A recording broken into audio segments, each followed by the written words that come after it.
बिस्मिल्लाहिर्रहमानिर्रहीम। अस्सलाम वालेकुम everyone, welcome back to biology with Hamza Ramzan. हमारा ये वाला जो सेशन है, ये वाला जो लेक्चर होगा, this will be the second part of the chapter variation in genetics. हम लोगों ने किप्स के जो एमसीक्यूज होते हैं, एमडी कैट के जो एमसीक्यूज हैं, उनकी डिस्कशन सीरीज स्टार्ट की हुई है। तो ये वेरिएशन इन जेनेटिक्स वाला जो चैप्टर है उसका पार्ट 2 होगा। इससे पहले भी जो चैप्टर अपलोड हो चुके हैं, आप लोग उनको भी देख सकते हैं। और अगर आप लोगों ने वेरिएशन इन जेनेटिक्स का पहला पार्ट नहीं देखा तो एक दफा वो वाली वीडियो देख लें, देन इसको आगे कंटिन्यू कीजिएगा। और अगर आप लोग ये चाहते हैं कि आपको ये वाली जो पूरी की पूरी सीरीज है वो मिलती रहे, तो इस चैनल को लाजमी सब्सक्राइब कीजिएगा। अब आप लोगों ने ये एक काम ये करना है कि 1 मिनट के लिए वीडियो को पॉज करके ये तमाम जो आपको क्वेश्चन नजर आ रहे हैं इनको एक दफा खुद से आंसर करने की कोशिश कीजिएगा। देन वीडियो को रिज्यूम करके देखें कि आप लोगों का जो आंसर है वो सही होता है या नहीं होता। तो आरएच फैक्टर जो है, जो एबीओ ब्लड ग्रुप के एबीओ ब्लड ग्रुप सिस्टम जो होता है उसके बिल्कुल साथ ये वाला चल रहा होता है, पॉजिटिव और नेगेटिव की फॉर्म में। तो आरएच फैक्टर जो है, इट इज नेम्ड आफ्टर, ये किस चीज की बेस पे नाम इसका रखा गया। ये बेसिकली जो रेसिस मंकी होता है, रेसिस मंकी के अंदर क्योंकि डिस्कवर हुआ था, तो उस मंकी की बेस पे इसका जो नाम है वो आरएच फैक्टर पड़ गया। Which of the following is genetically dominant in man, जो इंसानों के अंदर कौन सी चीज है वो ज्यादा डोमिनेंट होती है। तो कलर ब्लाइंडनेस और जो हीमोफीलिया है, ये दोनों रिसेसिव ट्रेट्स हैं। जो एल्बाइनिज्म है, ये बेसिकली ऑटोसोमल ट्रेट है, रिसेसिव ट्रेट है ये भी। जो आर एच पॉजिटिव है, जो कि कैपिटल डी जीन इसको कंट्रोल कर रही होती है, that gene is dominant gene in human beings. Are H factor may be responsible for, are H factor जो है वो किस चीज के लिए रिस्पॉन्सिबल होता है। टर्नर सिंड्रोम, इसका जेंडर के साथ कोई ताल्लुक नहीं है, एड्स के लिए रिस्पॉन्सिबल नहीं है, सिकल सेल एनीमिया इसकी वजह से नहीं होता। अरिथ्रोब्लास्टोसिस फिटालिस के अंदर ना ऐसा होता है कि अगर मदर जो है वो आर एच नेगेटिव हो और जो ऑफस्प्रिंग प्रोड्यूस हो रहा है वो आर एच पॉजिटिव हो, तो इन दोनों के ब्लड के दरमियान में एक इनकम्पैटिबिलिटी आ जाती है। That incompatibility is known as erythroblastosis fetalis, जो कि आर एच फैक्टर की वजह से होती है। A character determined bye 3 alleles is, अब ना अक्सर औकात ऐसा होता है कि बच्चे ये कहते हैं कि यार आर एच फैक्टर जो है वो 3 जीन्स उसको रेगुलेट कर रही होती हैं, C D and E genes. तो 3 जीन्स के बारे में बात हो रही है, फौरन से आर एच फैक्टर की तरफ चले जाएंगे। भाई 3 जीन्स की बात नहीं हो रही, 3 एलील्स की बात हो रही है। तो वो जो I capital A, I capital B और स्मॉल आई, ये जो 3 अलग अलग एलील्स हैं, ये हमारे पास ब्लड ग्रुप सिस्टम को कंट्रोल करती हैं, आर एच फैक्टर को कंट्रोल नहीं करती। Relationship between alleles of ABO blood group system can be explained by, जो ABO blood group system के अंदर ये 3 alleles हैं, इनका relationship कैसे explain किया जा सकता है।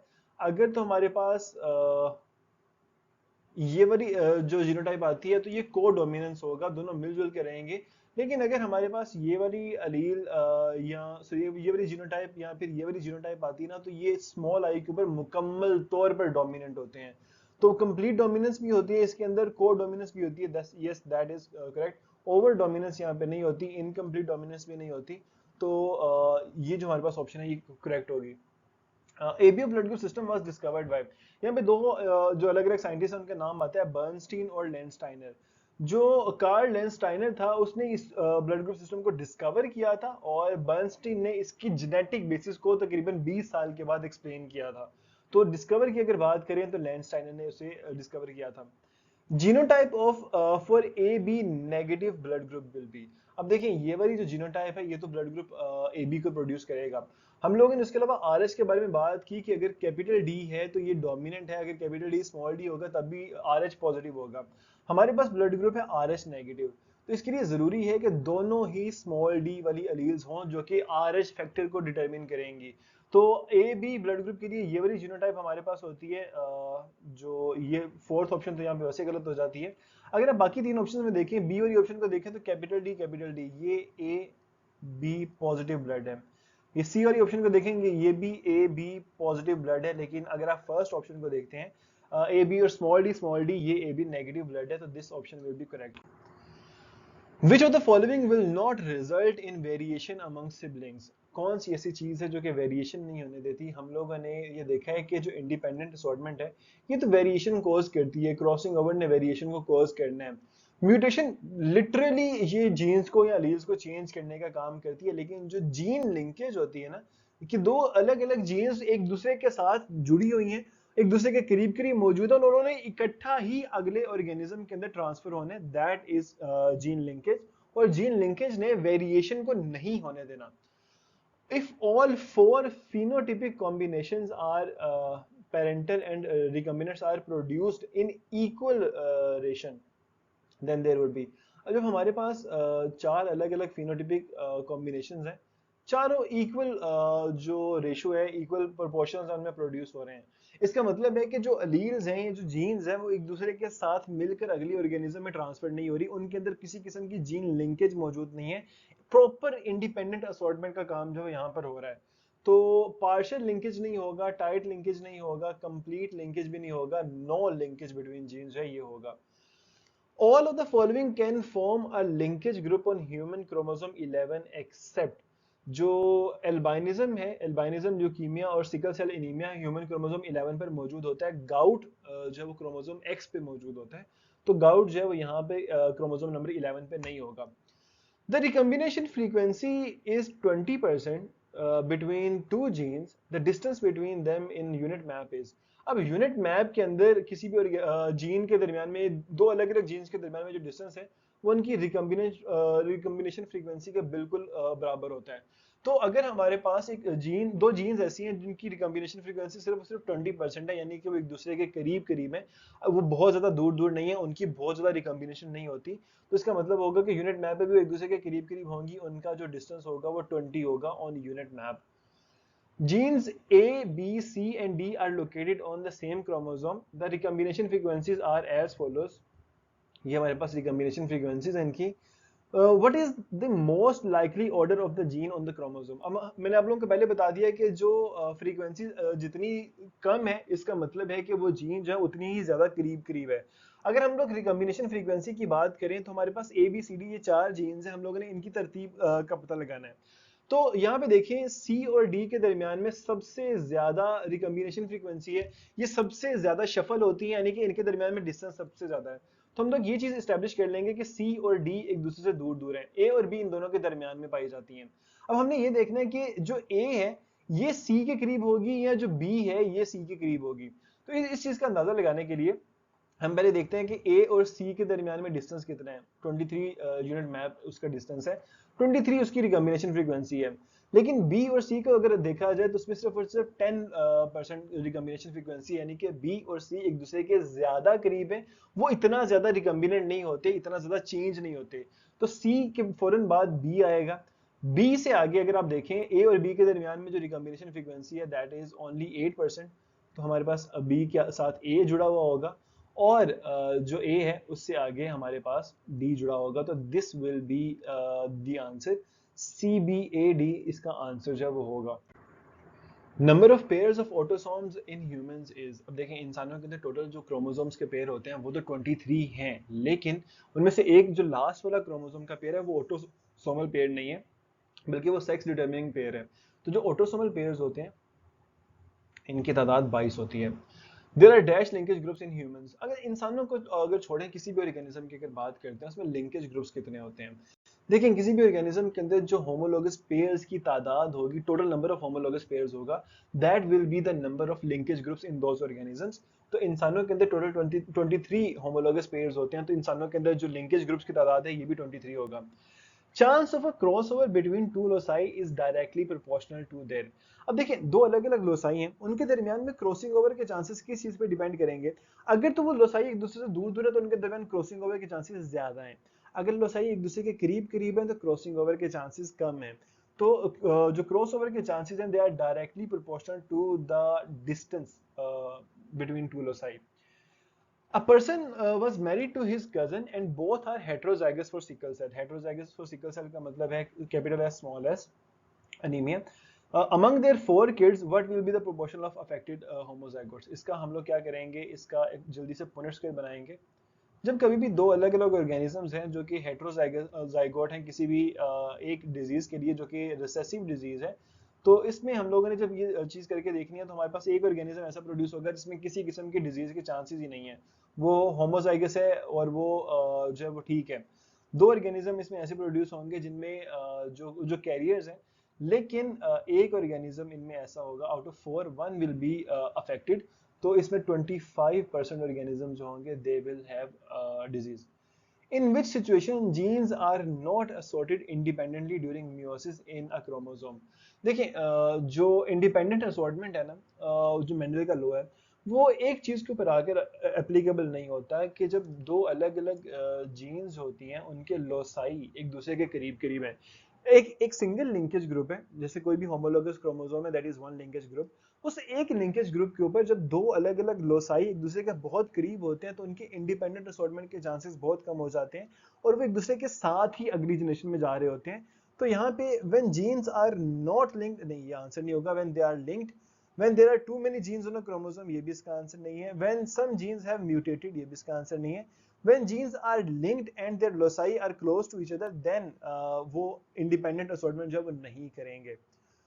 which situation can reduce the chances of variation and genetic recombination, तो वही वाली बात कि जो variation और genetic recombination independent assortment के जरिए होती है, तो यहाँ पे हमारे पास जीन लिंकेज जो है ना वो इसके चांसेस को कम करेगी। During crossing over exchange of segments take place between, crossing over के दौरान हमारे पास जो दो अलग अलग क्रोमोसोम होते हैं, होमोलोगस क्रोमोसोम्स के पेयर होते हैं, इन होमोलोगस क्रोमोसोम्स के अंदर एक्सचेंज होता है जेनेटिक मटेरियल का। अब ये जिन दो होमोलोगस क्रोमोसोम में टेट्रॉड जो यहाँ पे बना हुआ है, इनके दरमियान में जो नॉन सिस्टर क्रोमेटिड्स होते हैं, इनके दरमियान में ये एक्सचेंज होता है। तो सिस्टर क्रोमेटिड्स बेसिकली एक ही क्रोमोसोम के जो दो आर्म्स हैं उनको सिस्टर क्रोमेटिड बोला जाता है। Non sister chromatids of homologous chromosome जो होते हैं इनके दरमियान में जो क्रॉसिंग ओवर है वो होती है। Non sister chromatids of non homologous chromosome जो है इसका आंसर नहीं होगा, हमेशा होमोलोगस क्रोमोसोम्स में जो है ये होती है, क्रॉसिंग ओवर होती है। सेक्स लिंकेज इन ड्रोसोफिला की अगर बात करें, Drosophila has 4 pairs of chromosome. Okay, how many linkage groups does it have? तो मैंने आप लोगों को पहले बता दिया कि जितने पेयर्स हैं क्रोमोसोम के उतने ही लिंकेज ग्रुप्स भी हैं। तो हमारे पास अगर 4 पेयर हैं तो 4 लिंकेज ग्रुप्स हैं। Genes are present on chromosomes, this was experimentally proved by. अब हमारे पास ये वाली जो स्पेक्यूलेशन है ना बड़े अरसे से थी कि जो जीन्स हैं वो क्रोमोसोम पे मौजूद होती हैं, लेकिन जो हमारे मॉर्गन भाई हैं इन्होंने क्या किया था, इन्होंने ड्रोसोफिला के ऊपर एक्सपेरिमेंट किया, जैसे उसकी आई कलर के ऊपर एक्सपेरिमेंट किया, और इन्होंने देखा कि जो आई कलर की एक जीन है वो एक स्पेसिफिक क्रोमोसोम के ऊपर मौजूद होती है जो कि जेंडर को डिसाइड करने के लिए जो इस्तेमाल हो रहा होता है। तो वहां से इनको आइडिया हुआ कि भाई जो जीन्स होती हैं वो क्रोमोसोम के ऊपर मौजूद होती हैं, ये प्रूव हुआ वहां से। अगर लिंकेज इन ह्यूमंस की बात करें, हीमोफीलिया, कलर ब्लाइंडनेस दोनों ही एक्स लिंक्ड रिसेसिव डिजीजेस हैं। Which of the following is not a genetic disorder? Haemophilia x linked recessive है, कलर ब्लाइंडनेस रिसेसिव है, फिनाइलकीटोनुरिया डोमिनेंट डिजीज है, तीनों जेनेटिक डिसऑर्डर है। एपिलेप्सी जेनेटिक डिसऑर्डर नहीं है। Example of x linked dominant trait is, जो haemophilia A और B है ये दोनों एक्स लिंक्ड रिसेसिव ट्रेट्स हैं। हमारे पास जो ट्राइटेनोपिया जो ब्लू कलर ब्लाइंडनेस है, ये भी एक एक्स लिंक्ड रिसेसिव ट्रेट है। जो हाइपोफॉस्फेटीमिया या विटामिन डी रेजिस्टेंट रिकर्स होता है, ये एक्स लिंक्ड डोमिनेंट ट्रेट होते हैं। बाकी तीनों रिसेसिव ट्रेट्स हैं, तो डी इसका आंसर होगा। All of the following are non allelic X linked traits except, हमारे पास जो हीमोफीलिया ए और बी हैं दोनों एक्स लिंक्ड ट्रेट्स हैं। टेस्टिकुलर फेमिनाइजेशन जो है ये भी एक्स लिंक्ड ट्रेट है, ये बहुत रेयर होती है लेकिन it is an X linked trait. Hemophilia C जो है ये एक ऑटोसोमल ट्रेट है, ये एक्स लिंक्ड ट्रेट नहीं है। Which is not related to colour blindness, colour blindness क्योंकि एक एक्स लिंक्ड रिसेसिव ट्रेट है तो हम लोगों ने ये चीज़ याद रखनी है, ये हमेशा जिगजैग पैटर्न में इनहेरिट होगी। रोडोप्सिन इसके अंदर शामिल होता है, इसके अंदर इन्वॉल्व होता है। मोर कॉमन इन मैन, जो एक्स लिंक्ड रिसेसिव ट्रेट्स होती हैं they are always more common in man as compare to women, क्योंकि जो एक सिंगल रिसेसिव अलील होगी मेल के अंदर वो शो हो जाएगी, लेकिन फीमेल के अंदर दो अलील्स का होना जरूरी है। Passes directly from father to son, एक फादर से सिर्फ और सिर्फ वाई लिंक ट्रेड्स होती हैं जो कि सन में डायरेक्टली ट्रांसफर होती हैं। तो कलर ब्लाइंडनेस जो कि एक्स लिंक ट्रेड है वो फादर से सन में नहीं जाएगी, तो that is not related to colour blindness, इसका हमारे पास आंसर जो है वो बी होगा। Regarding colour blindness, when a normal male marries a carrier woman, which is the correct statement? अब कैरियर वुमेन है यानी कि उसके अंदर एक हमारे पास जो है वो कलर ब्लाइंडनेस की नॉर्मल लील है, दूसरी जो कलर ब्लाइंडनेस वाली लील है, इसमें डिजीज कैरी कर रही है ये, लेकिन इसको डिजीज है नहीं। मेल से अगर शादी होती है, मेल जो हमारे पास दैट इज नॉर्मल। यहाँ पे इनके अंदर क्या होगा कि अगर हम इसका पुनेट स्क्वायर बनाते हैं, सपोज कर लें हम लोगों ने ये पुनेट स्क्वायर बनाया एक्स एन और वाई, हमारे पास हाफ जो सन होने हैं उनके अंदर ये वाली डिजीज जानी है, लेकिन कैसे ये वाली डिजीज जाएगी? स्टार्ट में तो डॉटर होगी जो कि बिल्कुल नॉर्मल है, क्योंकि फादर से जो एक्स लिंक्ड करेक्टर है वो आगे डॉटर्स में जाता है। यहाँ पे एक डॉटर होगी जो कि कैरियर है। यहाँ पे हमारे पास एक सन होगा जो कि नॉर्मल होगा, और यहाँ पे एक सन होगा जिसको डिजीज होगी, क्योंकि उसके ऊपर ये वाली एलील मौजूद है। सिंगल एलील भी डिजीज कोज कर देगी। तो दो बेटों में से एक बेटे को डिजीज है बस। All daughters will be colour blind ऐसा नहीं होगा, all sons will be colour blind ऐसा भी नहीं होगा, all daughters will be carrier ऐसा भी नहीं होगा। एक डॉटर नॉर्मल है, half of the sons will be colour blind. ये वाला हमारे पास आंसर जो है वो ट्रू होगा। What is the probability of a hemophilic daughter of a normal man whose father was hemophilic and a carrier woman? तो हमारे पास यहाँ पे जो एक प्रोबेबिलिटी हम लोगों ने पता करनी है वो ये है कि एक हीमोफिलिक डॉटर किसी भी नॉर्मल मेल की, हम लोगों ने हीमोफिलिक डॉटर के होने की जो प्रोबेबिलिटी है वो पता करनी है। तो हम लोगों ने ना यहाँ पे एक चीज को जरा गौर से देखना है कि भाई हीमोफिलिक डॉटर है, कितने परसेंट चांसेस होंगे?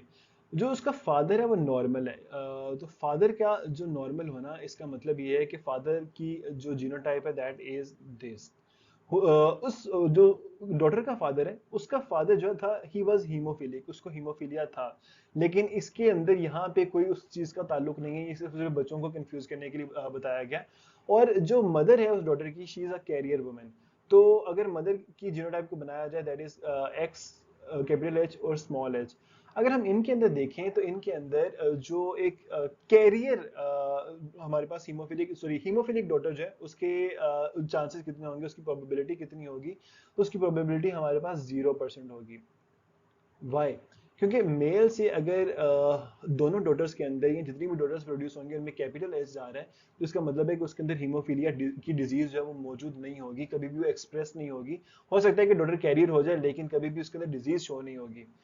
एक्स लिंक्ड रिसेसिव ट्रेट, इनमें से कौन सी जो ट्रेट है वो एक्स लिंक्ड रिसेसिव है? ये दोनों एक्स लिंक्ड डोमिनेंट ट्रेट्स हैं। डायबिटीज का यहाँ पे कोई ताल्लुक नहीं है। हीमोफीलिया एक एक्स लिंक्ड रिसेसिव ट्रेट है। Which one of the following is x linked trait? अब वही वाली बात, हीमोफीलिया एक एक्स लिंक्ड ट्रेट है। The gene for red green color blindness is present on, जो रेड ग्रीन कलर ब्लाइंडनेस की जो हमारे पास जीन होती है that is an X linked gene, x chromosome पे होती है। जो ब्लू ऑप्शन की जीन होती है वो ऑटोसोमल क्रोमोसोम नंबर 7 पर होती है, लेकिन ओवरऑल जो कलर ब्लाइंडनेस की हमारे पास जीन है वो एक्स क्रोमोसोम पर होती है। If a carrier hemophilic female, यानी कि she is a carrier, she is not hemophilic, is married to a hemophilic male, एक carrier female है जो कि hemophilic male से उसकी शादी हुई है, what will be the ratio of presence of hemophilia in the children? अगर हम इनका पुनेट स्क्वायर बना के यहाँ पे देखें, सपोज कर लें हम लोगों ने इनका पुनेट स्क्वायर जो है वो यहाँ पे बनाना है, तो मेल के गेमेट्स को हम लोग यहाँ पे लिख देते हैं। मेल जो है वो हीमोफिलिक है और जो फीमेल है शी इज कैरियर। तो यहाँ पे हमारे पास सबसे पहले जो डॉटर प्रोड्यूस होगी शी विल बी कैरियर। उसके बाद जो सन प्रोड्यूस होगा ही विल बी नॉर्मल। उसके बाद यहाँ पे जो डॉटर होगी शी विल बी हीमोफिलिक, और जो सन होगा he will also be hemophilic. तो half of son and half of daughter जो है ये सारे के सारे हीमोफिलिक होंगे। 100% of all female and male will be hemophilic. ये आंसर गलत है। Carrier female 25%, hemophilic female 25%, okay. 25% normal male and 25% hemophilic male. तो यहाँ पे हमारे पास 25% जो है वो कैरियर फीमेल है, 25% हीमोफिलिक फीमेल है, 25% नॉर्मल सन है, 25% हीमोफिलिक सन है। तो ये हमारे पास आंसर जो है वो ठीक होगा। Haemophilia is a sex linked dash trait, ये सेक्स लिंक्ड रिसेसिव ट्रेट होती है, ये बात हम लोगों ने पहले ही पढ़ ली है।